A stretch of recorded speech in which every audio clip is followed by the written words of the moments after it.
아들이 너희를 자유롭게 하면 너희가 참으로 자유로우리라.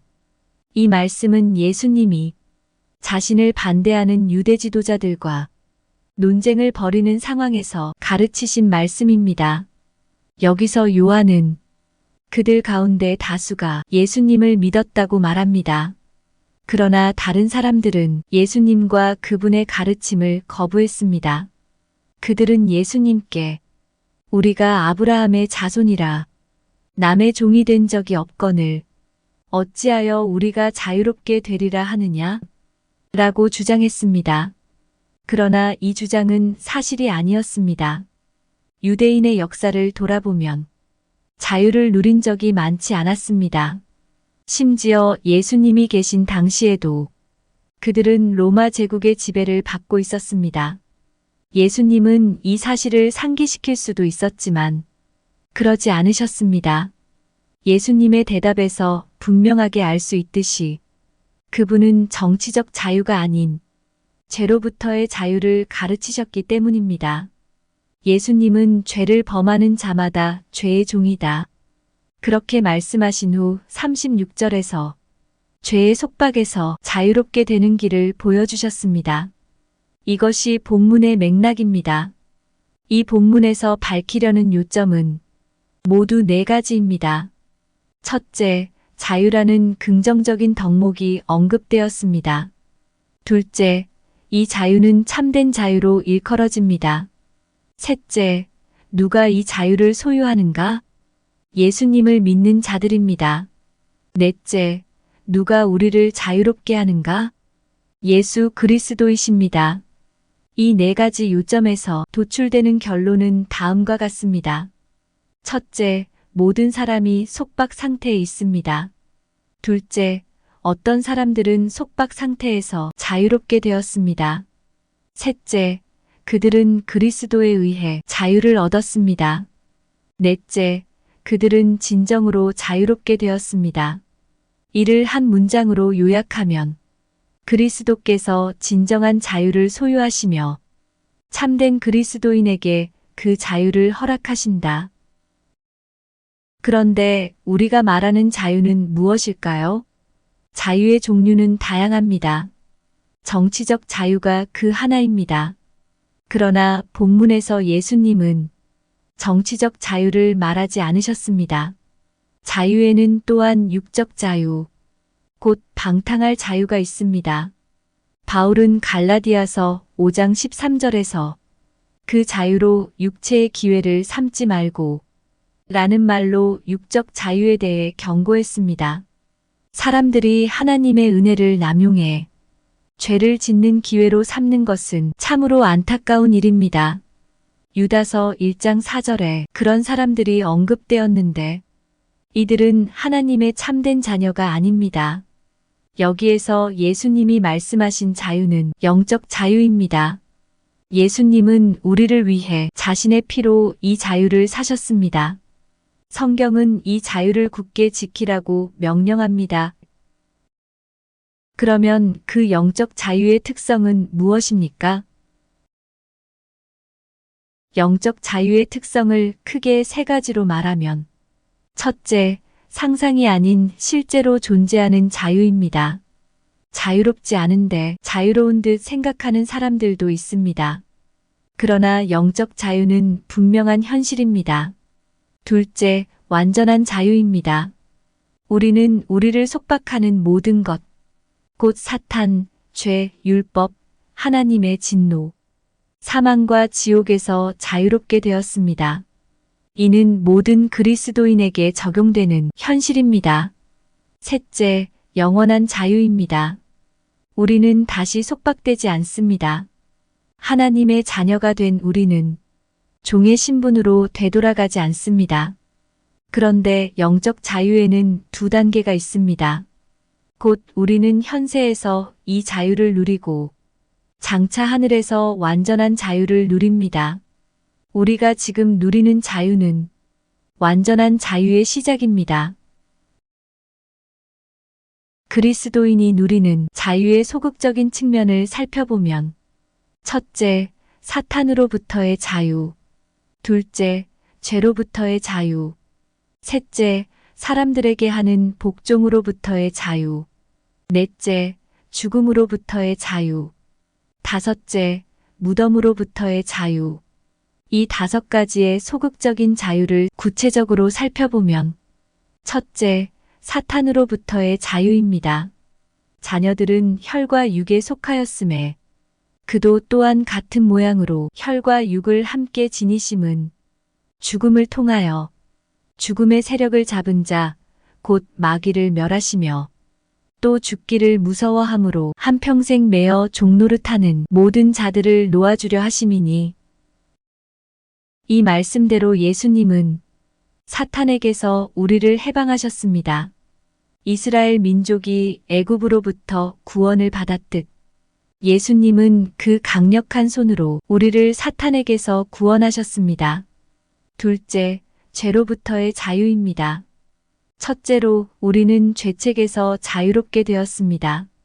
우리는 죄로 더럽혀졌으나 깨끗하게 씻김을 받았기에 더는 죄의 권세 아래 있지 않습니다. 우리는 진노와 정죄에서 자유롭게 되었습니다. 예수님이 이 모두를 친히 감당하셨고 우리의 죄값을 치르셨습니다. 우리의 죄가 무엇이든 죄는 우리를 정죄할 수 없습니다. 죄는 우리로 하나님의 진노나 저주를 받게 할 수 없습니다. 그러므로 이제 그리스도 예수 안에 있는 자에게는 결코 정죄함이 없나니, 이는 모두 하나님이 행하신 일입니다. 하나님은 우리 모두의 죄악을 그리스도께 담당시키셨습니다.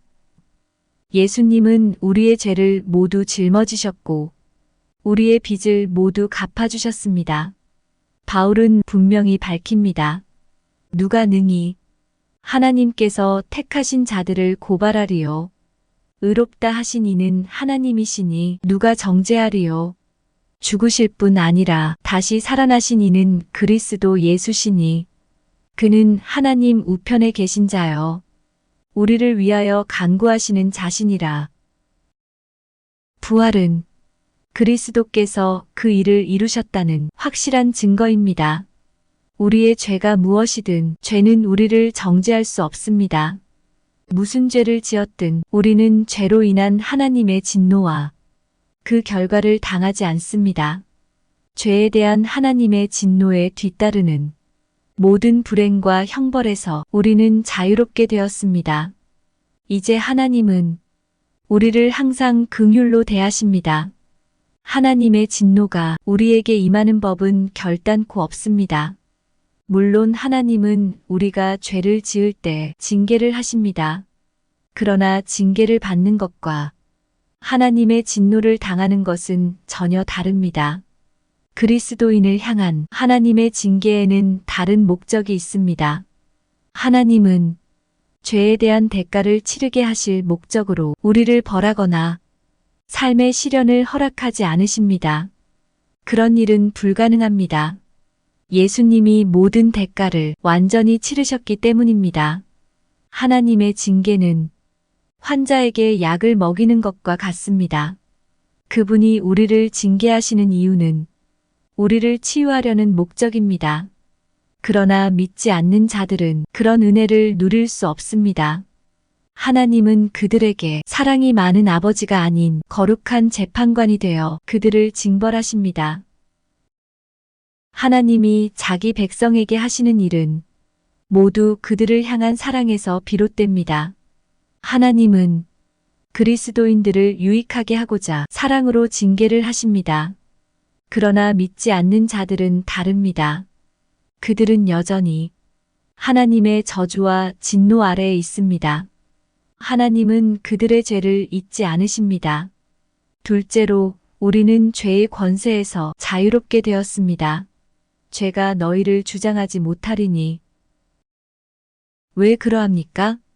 우리가 법 아래에 있지 아니하고 은혜 아래에 있기 때문입니다. 우리가 율법 아래 있을 때에는 죄가 우리를 주장했습니다. 그때 우리는 죄가 우리를 주장하는 상태에 만족했습니다. 배가 강물을 따라 흘러가듯 우리도 죄가 이끄는 대로 이끌렸습니다. 더욱이 우리는 욕망에 사로잡혀 능동적으로 죄를 지었습니다. 그러나 이제는 그리스도께서 우리를 죄의 권세에서 자유롭게 하셨습니다. 그렇지만 우리 안에는 여전히 죄가 거합니다. 이런 현실은 우리에게 많은 근심과 슬픔을 안겨줍니다. 승리할 수 없음을 알면서도 종종 숨어서 싸움을 벌이는 패배한 군대처럼 죄가 여전히 우리를 방해하고 해롭게 합니다. 경건한 그리스도인은 신앙을 갖기 전보다 더 죄로 인해 크게 근심할 수 있습니다. 그러나 분명한 것은 죄는 이제 우리를 주장하지 못하며 일시적으로만 승리하는 듯 보일 뿐이라는 사실입니다. 죄의 통치는 끝났습니다. 우리는 이제 죄가 주관하는 것을 행복으로 여기지 않습니다. 아우구스티누스는 죄와 관련된 인간의 상태를 4가지로 설명합니다. 율법을 알기 전에는 죄에 맞서 싸우지 않는다. 율법 아래 있을 때에는 죄에 맞서 싸우나 죄를 물리치지 못한다. 은혜 아래 있을 때에는 죄에 맞서 싸울 뿐 아니라 죄를 물리치고 승리한다. 천국에서는 죄와 싸우는 일이 더는 없고 오직 승리의 기쁨만을 누린다. 그리스도인의 상태는 참으로 놀랍기 그지없습니다. 비그리스도인은 죄의 지배를 받기에 욕망과 정욕에 이끌리며 유혹에 무기력합니다. 그러나 우리는 죄의 지배 아래 있지 않기에 더는 죄 짓기를 좋아하지 않습니다. 죄는 우리를 상대로 이따금 승리를 거둘 때도 있지만 더는 우리의 주인이 될 수 없습니다. 죄는 우리 안에서 갈수록 힘을 잃고 죽어갑니다. 예수님이 십자가에서 죄에게 치명상을 입히셨습니다. 죄는 그 순간부터 조금씩 죽어가는 중입니다. 하나님은 죄를 점진적으로 죽이기로 작정하셨습니다. 우리가 날마다 하나님을 의지하는 법을, 삶에서 죄를 죽이는 능력을 갖추도록 말입니다. 셋째, 사람들에게 하는 복종으로부터의 자유입니다.